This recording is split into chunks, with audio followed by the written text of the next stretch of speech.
Hey, what's happening, guys? It's Luke from BJJ Escapes here. You're about to watch the techniques that were taught to us by Justin JFLO Flores at our most recent BJJ Escapes event on the Gold Coast in Australia. I hope you enjoy. Do some elbow passes. So we're just gonna look for these angles right here. This is like the angle that we wanna be able to get. We're at full extension. My grip is right at the base of the top of the elbow, and my index finger and thumb are the one really gripping tight to be able to find that little angle. Whether it's a back take or a snap afterwards, we're gonna get into a lot of like movement from here specifically.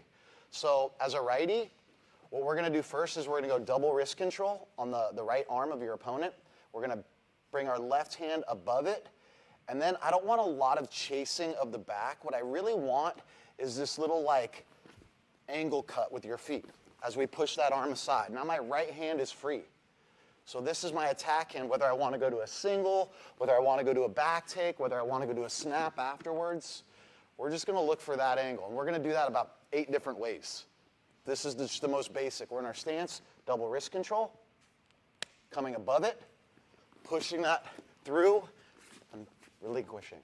Again, that angle, right? That little angle, just enough to open up that portal to the side, whether we're going to the leg, whether we're going to the back take, whether we're going to go to a snap, whether we're going to double, whether we're going to a foot sweep. So just the basic, easiest path to find that angle. Make sense? Let's do that like 20 times each. All right, on 3, 1, 2, 3. I'm going to get my grip. I'm going to get my grip. Do you see that like? Do you see that like? It's going to be hard for you to face me. Like I have a back take, I have a foot sweep, I have an Osoto. There's a lot of moves after that angle. So as a righty here, what I'm gonna do, yesterday we went 2-on-1 on that bar side, right? Now it's all on this near side. So, you know, all the elbow passes we're gonna do are gonna be to their right side if I'm a righty. To that left side, I wanna go 2-on-1, just to preserve my like rightiness, rather than, you know, I do an elbow pass on this side, now I kinda have to turn into a lefty. So that's, you know, we're really kind of trying to conform to this basic foundation of, you know, pigeonholing someone to do a righty or a lefty, at least initially. And I think once you know the rules, you could break the rules, you could do moves both sides. But just to build that baseline, you should have a strong side and then, you know, a few moves to your weak side. Just to add depth, as like in baseball, it'd be like your change-up pitch rather than like fastball, fastball, fastball. So my next one is my opponent, if we're both righties or I'm a righty and I'm doing it, this is going to be to their right side. So say they post, perfect. Now I'm going at the same time. Right hand on their wrist, left hand on that tricep elbow. Instead of like an arm drag, which would be the opposite, it would be the opposite of an arm drag. Now I'm gonna pop back and do the same movement down and away. Or down and in. More than like, I don't wanna extend and push them outwards. It's almost like in. Do you see that little angle, right? So when he touches, that's my angle. So every time he touches, that's the grip. Same time, not. So it's the same time, right away. And you can even catch it as it comes in if you're like pretty good and adapt to that like position, right? Right, I'm kind of like, when he makes contact, gripping, moving my shoulders back, pulling down and in, extending that elbow. See how my right arm is loaded? I'm not like back here, I'm not still gripping. This is ready to shoot, to snap, to take the back, right? So we have like more opportunities with our attack hand. Rather than it's caught up on him somewhere, it retreats back and underneath that extended arm. You see that? Like, I'm loaded for whatever attack that comes next. So just play with that. If one person's coming to that shoulder, even if Jackson came to my neck, same kind of thing, right? Just depends on how strong that collar grip is. We have a better elbow pass from a hard collar grip, which we're going to get into. So more so when they just make contact. Right? Just finding that angle. Make sense? All right, on 3, 1, 2, 3. Second. Totally blew it with the lefties. All right, my 6 lefties. So I don't care if my opponent is a righty or lefty. I really don't. I'm still going to attack that far side, their left arm now. If I'm a lefty, if the right hand is 2 on one side. So if Jackson makes contact, My left hand goes to the wrist, my right hand goes to that same spot at the same time. I'm pulling back and away, and then down and in. That's my angle, right? So it's the same thing opposite side, right? So he touches, no, that's the first initial movement where I'm relinquishing the contact point by moving my head back and away, pulling down, almost like I'm fastening a seatbelt as I pivot, right? Right? Kind of galloping rather than big steps walking, just to move quicker, right? And with that movement, you're loaded for an attack.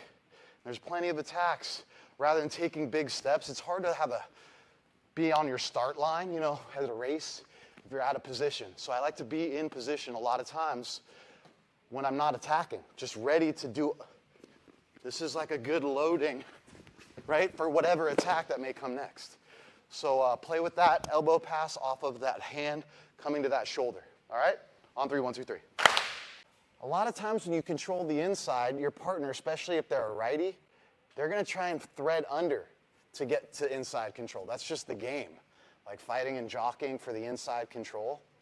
So what's going to happen is when he fights for that inside control, I'm just going to roll my hand through the same way we did, where our elbows locked, we're kind of rotating to that same maybe like 45-degree angle that we're pivoting.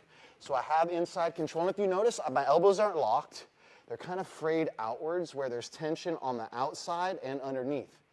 So it should be hard for him to thread. Like if I really don't want to let him thread, you say I'm preserving inside control, but once he does, I'm able to lock that through and down and under, rather than like here.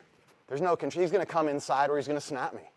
So do you see how like there's this bend a little bit outwards to preserve inside control? So there's tension up above and underneath.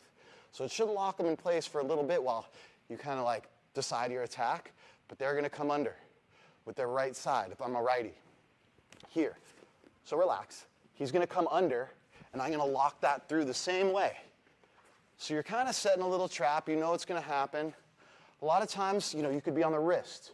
You could be on the elbow pit. It doesn't really matter where your right hand is. You could be on the head, you know, like whatever. And we're doing that same movement. Just to get them to step and follow them. As far as I'm not chasing the back, but do you see I'm like closing that space? I'm not like pushing it away and doing it again. There's a little bit of like retention because we're going to want to follow up with attacks for sure. But let's understand how we're getting this elbow pass in multiple ways. So as a lefty, you could be whatever. It doesn't really matter. I'm doing it on their left side. So I have inside control. You know, I could do a whole 2 hours on inside position. Just understanding where my head should be as a lefty compared to a righty. And if you notice, as a righty, my head is over on Jackson's right side. I'm not over here, right? As a lefty, I'm over here on the left side. Just to be able to snap and attack and be able to elbow pass properly, right? So if you're having a hard time with this, you can initiate it. They don't have to come under. I should be able to roll my hand through and lock that elbow the same way without them initiating anything. But it helps to like make it their idea, right? There it is, right? It helps to get a little bit more off balance. So play with it both ways where I'm initiating it, relax, just like so, or he initiates it like so. Make sense? So just play with it from inside control. And you can make your approach, you know, like we did yesterday where you see I got inside control. My left hand came on first as a righty. Then I could, you know, get to a position and kind of war of attrition and get to that same elbow pass. Make sense? 20 each, all right? On 3, 1, 2, 3. Both sides with, depending on, you know, how ambidextrous you are. But the collar tie, right? Like the current meta of no-gi grappling is just grabbing their head real hard. So let's be able to clear this with an elbow pass. This one's the hardest elbow pass, but probably the most effective. So it'll get someone to get off of your neck pretty easy if you're able to do this right. So I'm a righty. I really don't care which side they go to my head here. So just for practicality, because we're learning how to attack being a righty, I say have them go with their left arm and then start learning the right arm. So right here, what I'm going to do is I'm going to grip that elbow and pull it in towards me.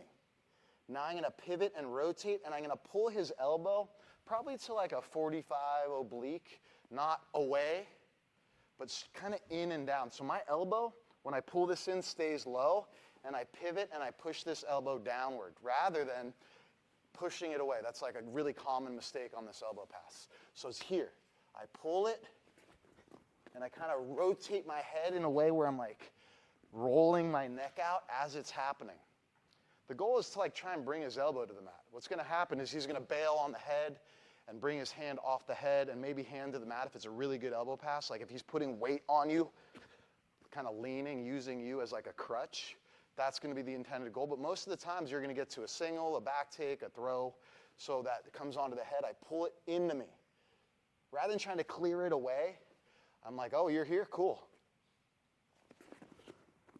And I have that same elbow pass, right? Say he goes to the other side. It's fine. Come back to my head the other side. In. Pivot, rotate, roll that head, extend your elbow long. Other side. Roll that head.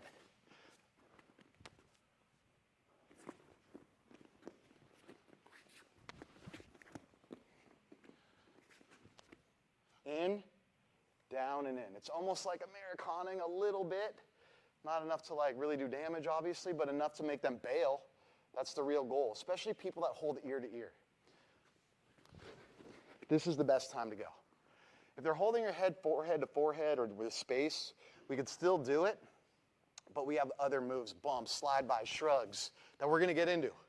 But I feel like elbow pass is like the easiest way to get an angle.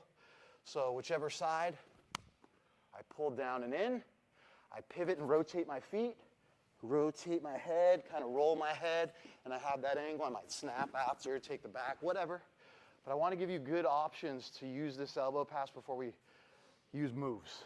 Make sense? This one's a little bit the harder one. It'll take a little more time to develop, but we got to clear a path. That's the most important part. Rather than trying to like,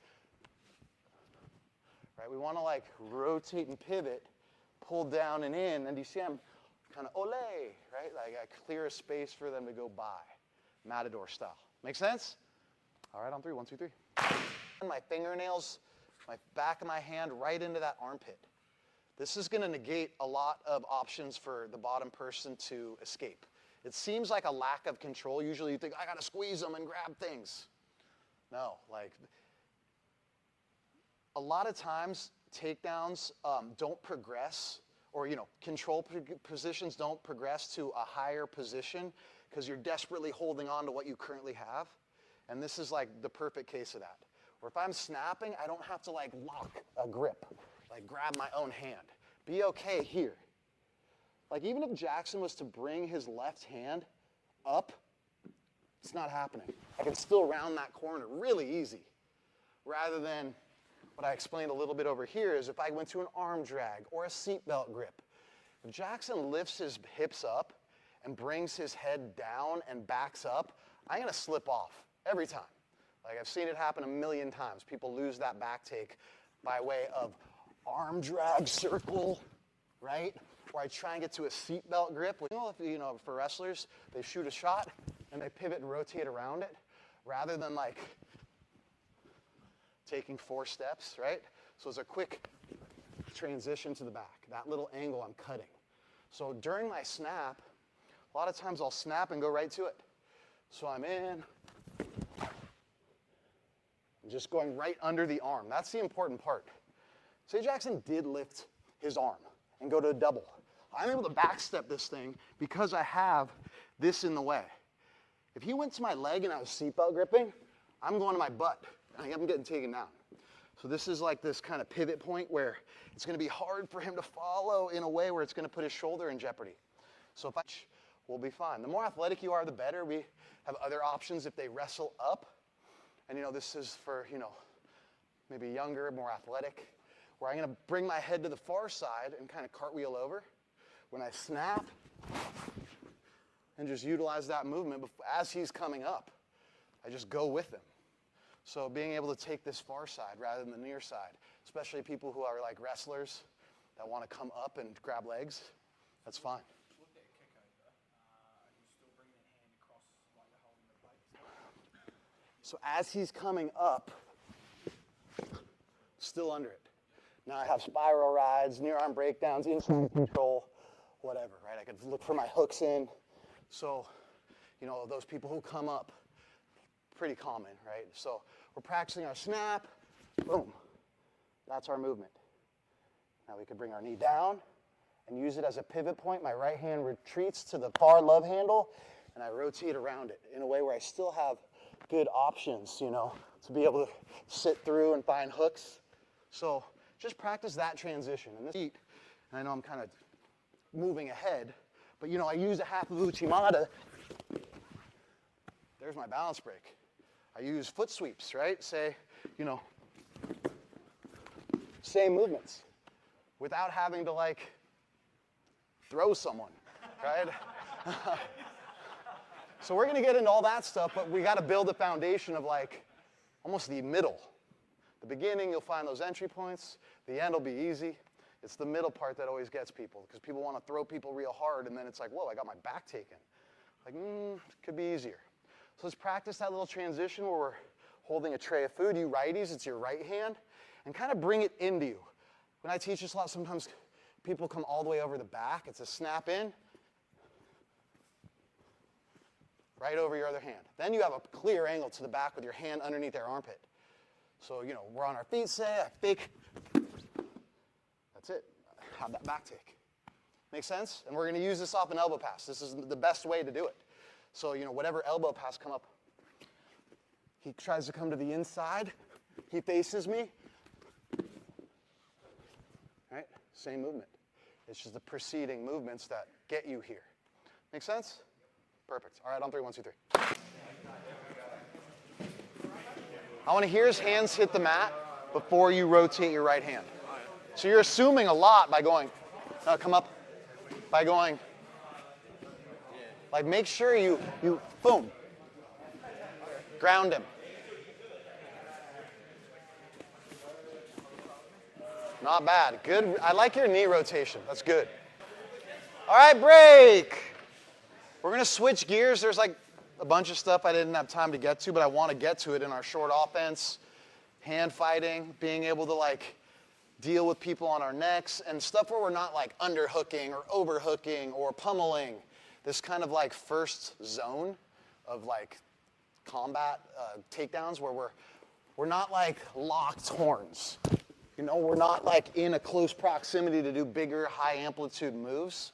It's more in front, which is just most jiu-jitsu, to be honest. The takedowns, you get to something close and people, you know, bail or you have an easy takedown because it's just not as developed as like folk style wrestling or freestyle wrestling. So this is a big scoring zone, right? So we're gonna do a couple moves that work really well to not only unbalance, but to take people's back, you know, just right off the rip. We have a slide-by, a shrug. These are 2 easy ones. And the shrug, I got taken down in the semifinals of the Big 12 Wrestling Championships against the wrestler from Oklahoma State twice. I never felt it. This is in the 90s before instructionals and YouTube. So it was like, I never felt it, and it was so simple. I just was tired, I was leaning on him too much, and it was just easy takings for him. So someone comes to a collar tie-up, and let's just say for a moment we're a righty for now, okay? Now their left hand makes a tight grip, right? Right here. So instead of mirroring, I'm going to reach over. And see how we're head to head? We're not ear to ear. This is the position I want to take.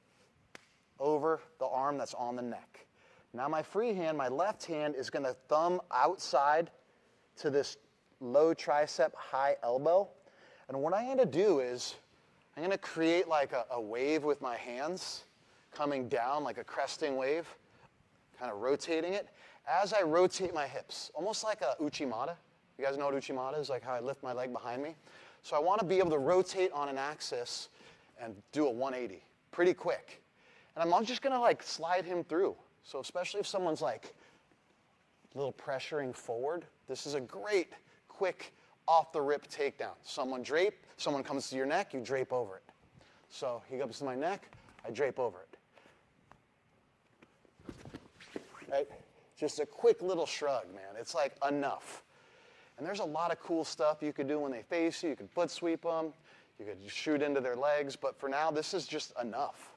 So I personally, I'm a lefty, so when people come right hand to my neck, this is like my first go-to. So I'm draping, right? Just a nice little back take, a rear body lock, a trapped arm body lock. These are easy. It's too slow, right? So it's all in one movement. My hand is like doing that cresting wave, kind of in, up, and down and away. So I want to like, ole, right through where I'm standing, rather than pushing him away. So it does help to have pull, right? And even if they're moving backwards, you could still do this. It helps if they're moving forward, but sometimes, all I'm going to do is I'm going to take a big step rather than a T step, and I'm going to kind of kick and rotate. So it's the same movement with my upper body, but if he's kind of moving away, you see how I'm like chasing it and I create a lot of momentum shift to rotate and pivot on that supporting foot.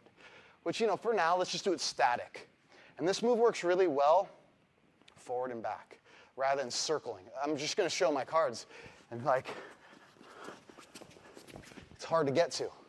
But if I'm pulling a little bit, it's a lot easier. So play with the forces of nature where you're kind of needing each other to stand rather than chasing in a circle where it's like, do you feel my weight coming forward? I want to feel your weight. This is it.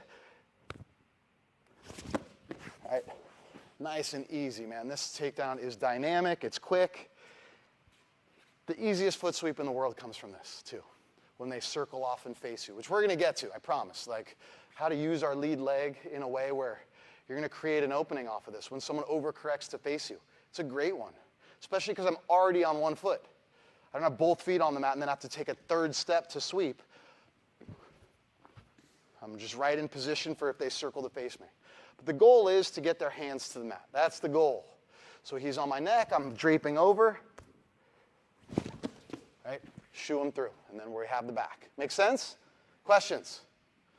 Oh, perfect. On three, 1, 2, 3. Good. Yeah. Now have some semblance of control, so do this for me. Be off balance on your toes, not your heel. That's a good one. Be off balance. Because when I do this, if I take that step like you did where you go, circle out. Yeah.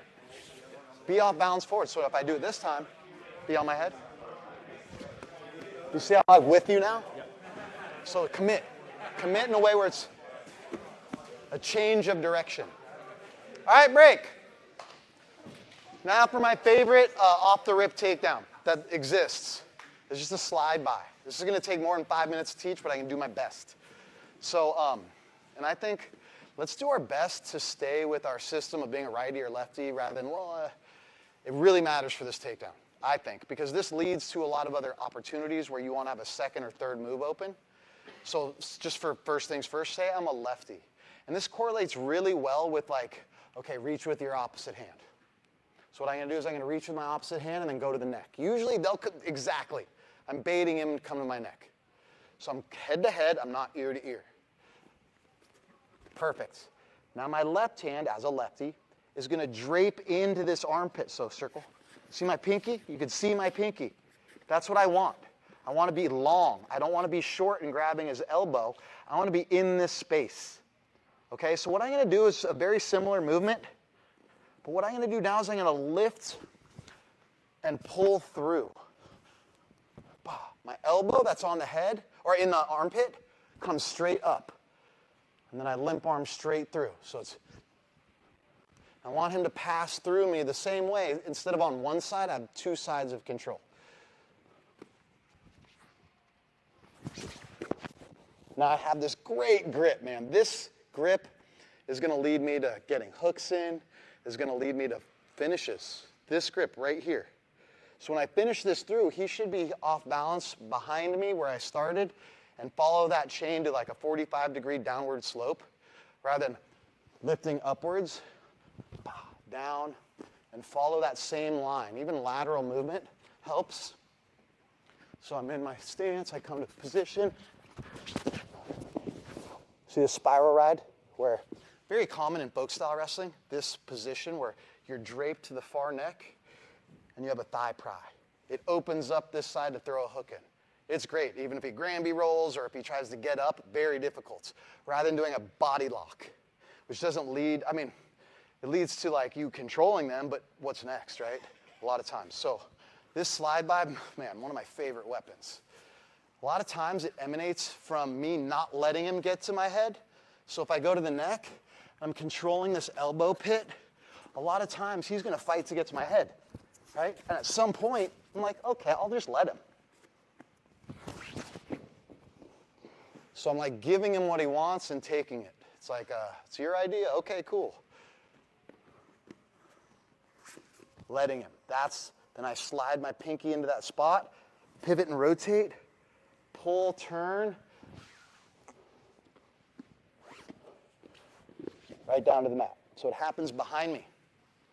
This is like, I learned this in college. I didn't know it in high school wrestling, and it gave me a really good weapon from this short offense because I was a thrower.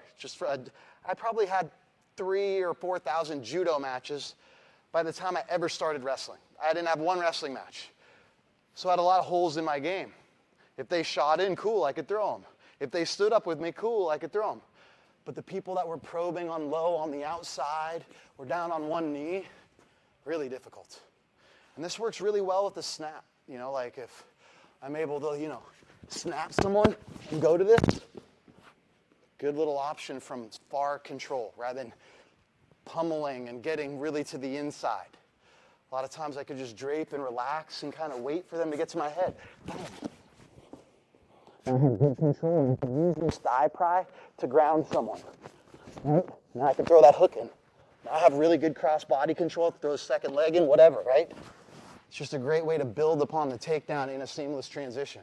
And we'll work on a spiral ride. It's one of the best underused control methods in grappling.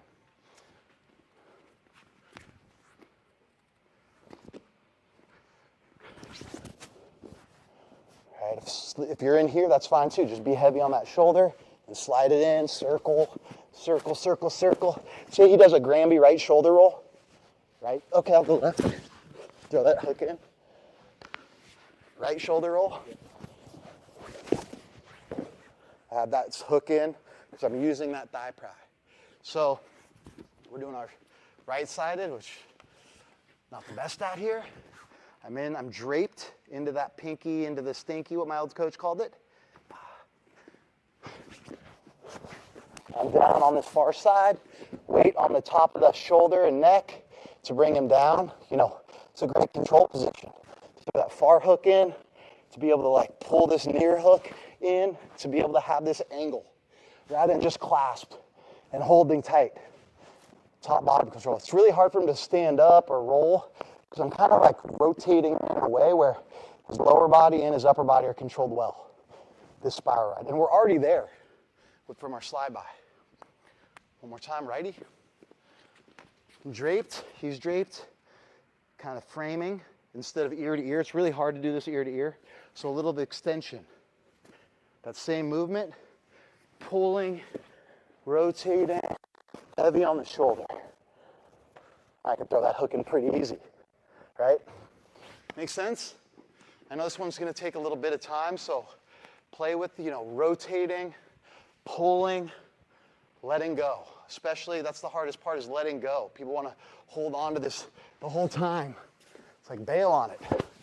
You know, like a limp arm, you know, like you're going bowling. Like get it out of there and come over and around to that far hip. Make sense?